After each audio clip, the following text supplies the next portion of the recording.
life is good when you are happy, but life is better when other people are happy because of you. People may not reward you or thank you for what you do, but when God is your reason for loving and giving, you will receive a greater blessing in return.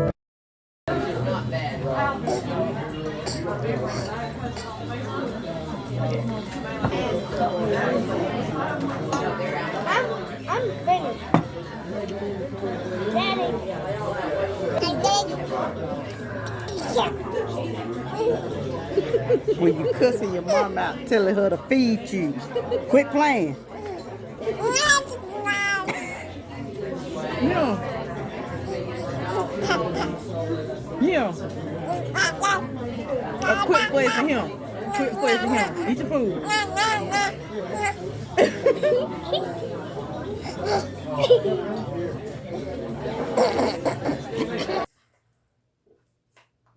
Really, Ken? What? That thirsty. I be trying to do cartwheels with my uncle. I just did a magic trick. My uncle tried to do a flip, but I did do a flip. She can't do a round off. She can't do a cartwheel and then she can't do a round off like me. Y'all know how I don't even know what a round off is. Okay. Hello everybody and welcome to my channel. I decided to do a voiceover because of the footage was moving faster than what my voice was going. So I just decided to go ahead and do a voiceover. So as you can see here, I wanted to introduce my special guest.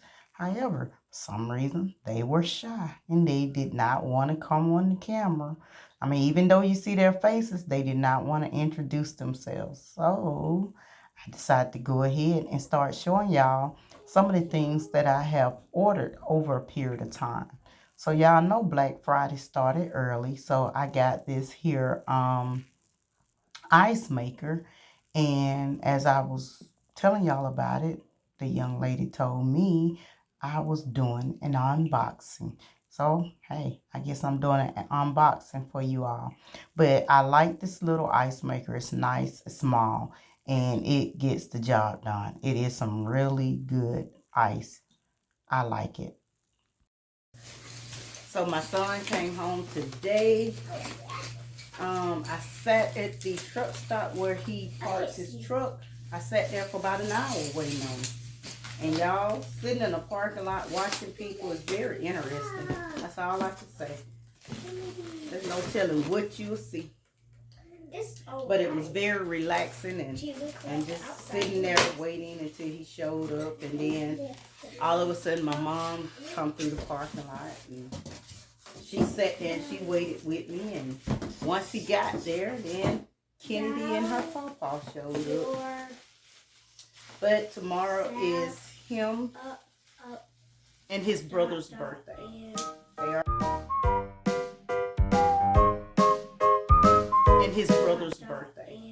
They are twins, identical twins. Their birthday are November the 19th. When they were born, one was born at 5:15 and the other one was 5'6".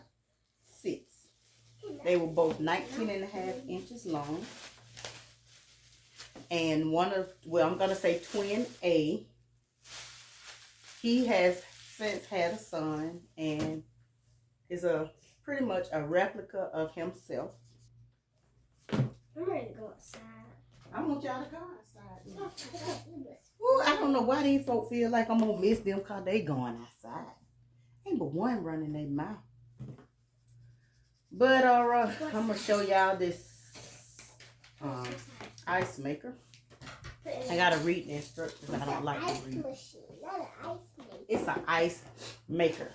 It says, before plugging in your ice maker, allow it at least 2 hours to stand upright for the refrigerator fluid to settle. Ice maker. She gonna tell me what I got. Then they give me the little bags, the little ice bags. I get to put my ice in it. Look at that little thing. What little thing? So that's what I'm gonna get my ice out with. My babysitter got one of those. Yeah, that's my scoop. That's what I'm gonna scoop the ice out. Wait, scoop, scoop, scoop. So hopefully, Let's just get out of her video. Let's go. she said, let's just get out of her video. Let's go. Let's get out of the Children. No. I just don't know what to say Let's go, for. let's go, let's go. Y'all, Move here it move is. We got the ice scooper. We have the bag. This is the inside. Ice maker. This is the top. This is all my controls. It's add water. It tell you when to add water, ice refill, power, the on and off buttons. As y'all can see, the way I'm holding it, it is pretty heavy. I don't know what I'm gonna put it. Here's the fan. One on both sides. This side and one in the back. So, I'm gonna read the instructions, get this all set up, begin making my first batch of ice. Do y'all think that I should throw out the first batch of ice when I make it and then try it again? I don't think that first group of ice is gonna be big, but we'll find out. So that's it for that. That was one thing I purchased. Another thing I purchased was a faucet for the kitchen. Didn't do no measurement, just saw it. So it was a good price, and I said, I'm gonna get it. So that's what I did. So these are all the wires that go underneath the sink. You set this down. This is how you turn it on. This is my on and off, hot and cold. And I'm thinking that once I put this into the sink, you know, position it, well, I just figured it out. So this handle is for this, and I can just pull it through here. And it's a little sprayer as well. It's a button right there to do something. Yeah, it's a little sprayer. I can't push the button unless it's it's up there. Yeah, there it is. I pushed it.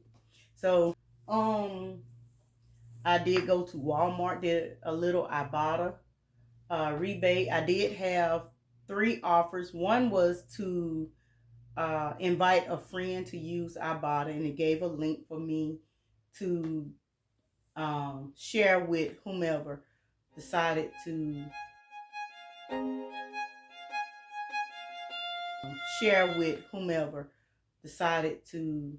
join Ibotta. I completed one of the bonuses. It was only $1 for I don't know how many items. I did get me a turkey. It gave me $14.35, if I'm not mistaken, off of the turkey. So what happened was they purchased turkeys for us at the job.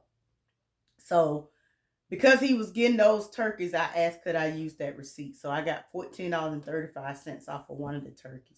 But he bought 20 plus turkeys and ham. It was a mixture of both. So that's how I got that turkey. And then I have another account where I have to unlock that offer, that bonus. So you got to do some things, purchase some items, so many to unlock that bonus. Ibotta is good to have. However, if you don't want to use the Ibotta app, you can also go to the Walmart app. And as you're clicking on some of the items that Walmart offer, at the bottom, it'll offer Walmart cash back. And you can use that money for future purposes, or if I'm not mistaken, you can withdraw that cash from inside the store. But I purchased something from Walmart not too long ago. I can't quite think of what it is that I purchased from Walmart. But when I purchased it, I had about $35. It was either I think it was about $35 or $40 in Walmart cash. So I used that for that purchase. So it took that amount off. So you can use that Walmart cash back for whatever you purchase from Walmart. But make sure, even if you're just going grocery shopping, go ahead and look up everything that you're going to get on the Walmart app. Select it if you want that cash back.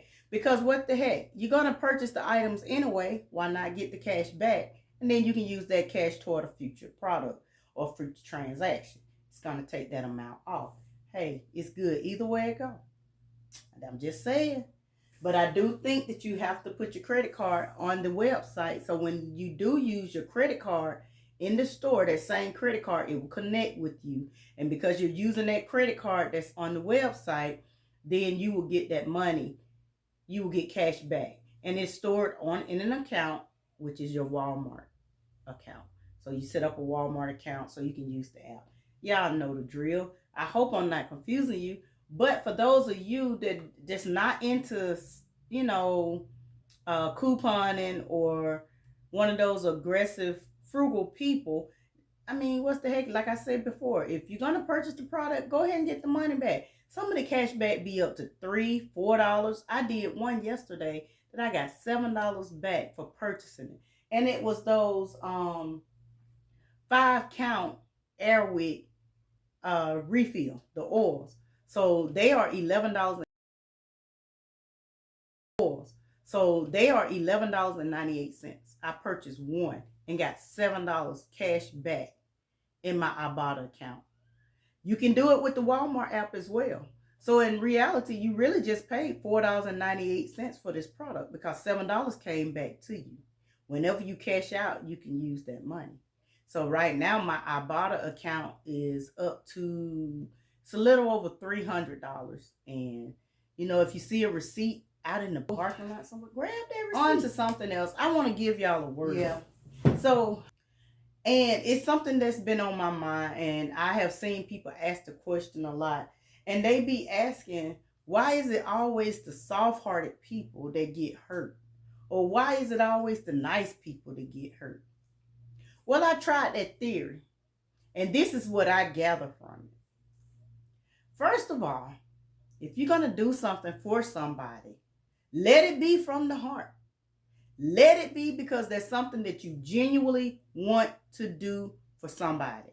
Don't do something for somebody expecting them to do the same for you, or to even be considerate of your feelings, or to even be considerate of you, period, when they do something. Because what you got to understand is there's only one of you. One of you. And you have a heart. You just so happen to have a heart. You just so happen to be a soft-hearted person, a caring person, a nurturing person. You have all of these qualities. Now, I'm not saying those qualities are bad, but depending on what situation you are in, they will not benefit you in that situation. So let's say you done went all the way out your way to give this person something that you know gonna put a smile on their face, that's gonna bring them out of that dark place. You did that because that's the heart that you have. And prayerfully, you did it because that's something you wanted to do. But now here it is. The table has turned and now you're in a dark place or you're in need of something. That same person that you did something for, now you're expecting them to be there for you. Well, because of their way of thinking, the way their heart is, and the way they're made up, they don't look at it the way you do. They don't feel the need to have to come and bring you out of your dark place. They don't feel it's their responsibility. Or they just don't feel the need to have to go and use all that effort just to bring you out. I don't know what would be their reason. But one thing about it, and two things for sure, they are not you. So they're not going to do the things that you do. So now here you are, this person with this soft heart, this caring person. You're expecting this person to do something to help you out of your situation, and they don't do it. Now you're hurt because now you have allowed your feelings to become attached to the situation. And now your feelings are hurt. Like I say, depending on what situation you in, that soft heart is not going to benefit you. So the next time that you're going through a situation, don't expect people to be able to read your mind or that's going to do the same thing that you did. Because maybe everybody is a piece of leather.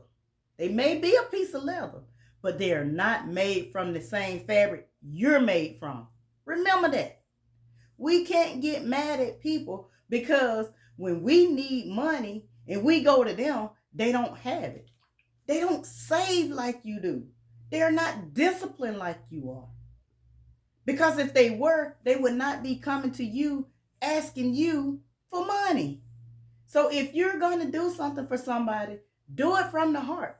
And when they don't return that, don't go blasting them, putting them out there trying to make them look bad, because they are who they are. You see what I'm saying? So my hat's off to you soft-hearted people, because I'm one of them. I'm soft-hearted. I will give my last.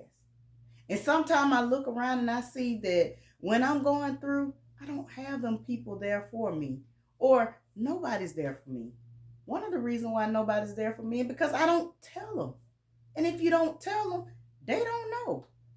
Everybody don't know how to read your actions. So I'm not telling you to accept it, and I'm not telling you to put up with it. I'm not really just giving you advice on how to handle the situation, but I am telling you how to eliminate the heartaches. Is it easy? Heck no. It's not easy. It's not easy, because you want that emotion, and you want that love to be shown to you. You want that genuine love. But guess what? Just not going to get it from that person. And that's one of the reasons why it is important that you center yourself around the right set of people that kind of complement your personality. So I just wanted to kind of elaborate on that, because I've seen where people they will give their all to somebody, and then when they go back to them same people that came to them and they were there for them, those people don't come through. And I remember telling my children growing up, everybody ain't made from the same material. You know, the way we deal with situation in life is, you may never been through a situation, but growing up in a home, your home is based off of morals and values. And values are the way you appreciate, the way you deal with certain things. And morals is the inside thing. It's like integrity. You know, it's an inside thing. It's the way you deal with certain situations. So your value is your tools. This is how you're going to battle this situation, or this is how you're going to handle this situation. Your morals is an inside thing. It's an intangible thing that you cannot touch. It's more like emotions, and it's your way of dealing with it. So this is how I'm going to handle this. I'm not going to put them on blast, yet I'm going to go talk to them, or I know how to handle them from this point. So now when I go around this person, I'm not going to be mean or rude to them. However, I am going to deal with them in this manner. So that's just everybody. That's why I say everybody not built from the same material. Everybody's values are not the same. And I feel like a lot of times our morals and values come from situations that we have dealt with in the past. It's our mentality, or our way of how it affected us, is now our way of learning how to deal with stuff in the future. So if someone came and borrowed $100 from me, and they don't give me my money back, and I ask them for my money, and they just flat out not give me my money back, so at that point, now I look at that situation in a different manner. It's going to be more so from now on, I'm not going to let anybody else borrow money. And that would be, a lot of our way of thinking and the way we feel is based off of a prior situation. Because I seriously feel for every action, there's a reaction. This is a consequential world. And we definitely live in a consequential world. Because for every action, there's a reaction. I don't care what you say. For every action, there's a reaction. You step on my toe, I'm going to cuss you out. I'm going to holler. I'm going to cry. Something is going to be exemplified when you step on my toe. So for the action, there's a reaction. Yeah. So I'm done preaching, y'all, but I just wanted to drop that little nugget word over in somebody's lap. You may agree, you may not agree. It's okay. This world is big enough for everybody to have an opinion on it. And everybody gonna have a different opinion. So if you disagree, that's fine. Long as we can still talk tomorrow, it's okay. You know, we just don't let it cause a division in us. But I guess my crew is gone outside. They left me in the house. So I have this recipe for homemade corn dogs. So I got the little sticks I got from Walmart on yesterday. Y'all hold what you got. I got these sticks, these chopsticks, these bamboo skewers from Walmart. They were 97 cents. So I purchased these from Walmart. So I'm gonna need these. And I purchased the yellow cornmeal mix, a little small one from Walmart as well. I'm going to need this and some flour and some more ingredients. And we're going to get into that when I get ready to make the homemade, made from scratch corn dogs. I also got a Dutch oven from Walmart. I have always wanted a Dutch oven. I ain't going to say always, but I have been wanting a Dutch oven for quite some time. And I saw some down at Sam's, and they were $49, $50. Then I come back up the road to Walmart, and I found some, same amount. But then me and my grandbaby, we went over to the clearance section, and I found one for $24. Do y'all know? I'm just going to say, raise your hand if you know I put that $49, $50 Dutch oven back. We went back so fast to put that tum-tanger up. So I'm going to cook the corn dogs in the Dutch oven. I also found one of these bad boys. It's a meat chopper. This is not the one that I was looking for. It doesn't look like the one that I was looking for. I had in mind. But this does the same thing, and it will chop up the ground beef. So now I don't have to worry about getting a knife, or I'm not a knife, a fork, and try to break my ground beef apart when I'm, browning ground beef. I got this. So yeah, I've been looking for this for a minute, and I finally just took time out to look for it when I went and found those skewers over at Walmart. And I'm gonna bring y'all along when I do these corn dogs. Got me a Diet Coke to drink. A little bit of knowledge for some people. Just because you see somebody purchase a Diet Coke doesn't mean they are on a diet. So you hear a lot. How they gonna go to the drive-thru, order a number one at McDonald's, which is a Big Mac meal, fries, large size, and then they ask for a Diet Coke? It's not about the nutrition or the diet for me, even though I need to be conscious of my diet. It's not about the diet. It's all about the taste to me. I no longer have the taste for a regular Coke. I like Diet Coke. I don't care what I'm eating. I want a Diet Coke. And I guess it's because back when I was very conscious of my eating habits, and I still am to a certain extent, but I always got a Diet Coke. My doctor kept telling me, leave the sugary drinks alone. No sweet tea, no sodas. If you look at how much sugar is in those products, you will understand why your blood sugar goes up so high. So I drunk Diet Coke, and I've acquired a taste for Diet Coke. Mountain Dew Zero. I drink half and half tea, half sweet, half unsweet. But it's at this point now, it's not about being on a diet. I just like the taste of Diet Coke. And I go through them like crazy. And I know I need to stop. I do. And I need to get back on that kick where I drink nothing but water. It's coming. Just not right now. Okay, welcome back to A Day in My Life, my vlog. It is yours truly, Missy. As promised, I am making homemade corn dogs and French fries. So to get us all started, these are my ingredients. Give me a moment. Let me show you my ingredients. This is everything I am using. Some canola oil. I'm using some French fry seasoning. Sugar in this cup here. I have baking powder. That is salt. Honey. This is cinnamon. I am using the 50/50 Slater half beef, half bacon hot dog. And I am using some Oscar Mayer, the jumbo hot dogs. And that's what I am using. Over here, I have my cast iron skillet. So let's go ahead and get into the recipe. 1 cup cornmeal, a half a cup of flour. All my seasoning are in this bowl. Everything was measured in teaspoons. So there was 1 teaspoon of everything. The baking powder,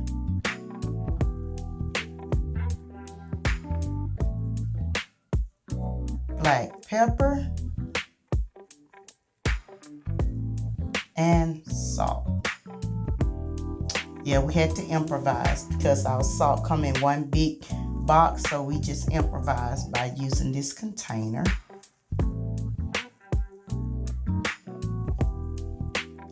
So in my mix, I added some honey. There is no measurement on the honey. I say do for your preference. I did just half honey on one side of my mixture. Here you'll see I just fill that one side up with the honey, and there's no measurement. I did a half a cup of sugar. You may want to use more. The recipe calls for 2 eggs. However, I only used 1 egg, and I'm glad I did because my mixture was not that much. I didn't use them many hot dogs. Here I poured 1 cup of milk. However, I only used half a cup of milk because I wanted a thick consistency with my cornmeal. Here I am mixing everything together. Gotta work them arms, the elbows. I gotta work all of that.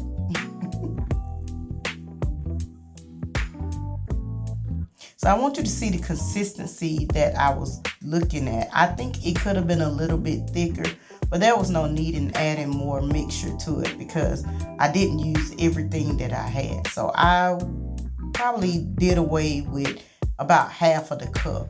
So I poured everything over into a glass container or glass cup, however you want to put it. And I would dip my hot dogs over in the cup so it could coat it with the mix. As I said, it could have been a little bit thicker, and I believe it would have stayed on the hot dog themselves more. However, you know, when you do things, you're pretty much learning through trial and error. That's all about cooking. I had to learn it the hard way, y'all. That's why lately I just been cooking so much. As you can see, I am using the skewers and I'm putting them through the hot dogs and I'm dipping them over in the glass of cornmeal mix. And my grease was already heating up in the Dutch oven. So we're going to test and see. I'm sorry you're not able to hear the sound, but trust and believe that grease was ready. Had been warming up for quite some time. So I'm going to put the first hot dog over in there. The sticks are long, so they hung out the pan. I'm sorry, they hung out the Dutch oven. So I was able to just, you know, maneuver and pick them up and move them easily.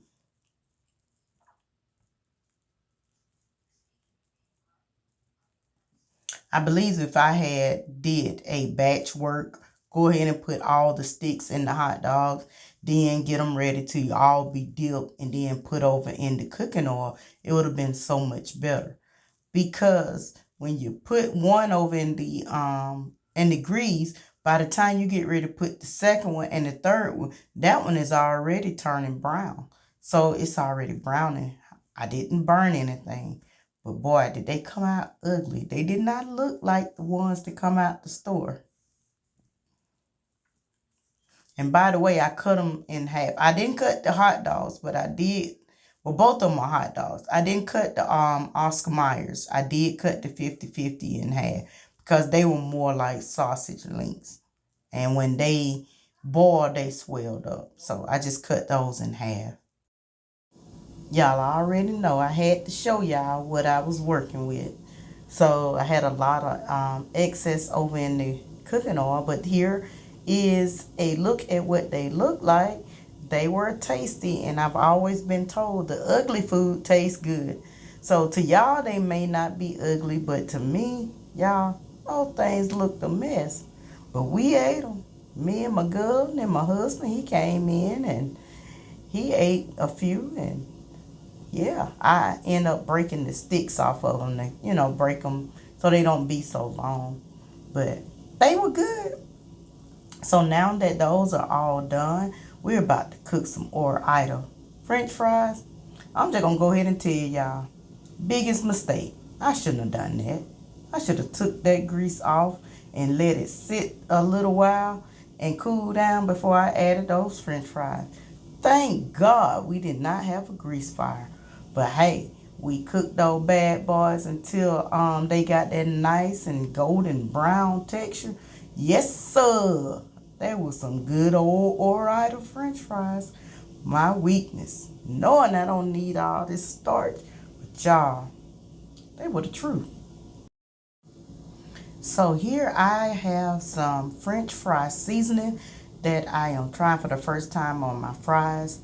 I was not aware that they had French fry seasoning, but I had been seeing in some TikTok videos where they were using French fry seasoning. So I poured a generous amount on my fries, and I think I like salt much better, but they were okay, but I like them better with just salt. So I'm fixing me and the birthday lady a plate, and as I said, French fries are my weakness. As you can see, I'm eating and I don't even supposed to be having all this stuff, but today I made sure I took my medicine because I had to try these corn dogs as well as these French fries. So I'm just fixing our plate, and I'm going to present her plate to her in the living room because she said since it's her birthday, I need to bring her plate in the living room. Really? Y'all see that? Told you, it just doesn't look like the ones in the store. But who worrying about it? They about to be devoured anyway. Yes, sir. I present to y'all the birthday girl, K. Ray. All right, let's go. We thank you. We thank you. Thank you for our blessing. Thank you for our blessing. Amen. Amen. Amen. Amen. So you ready to get you some ketchup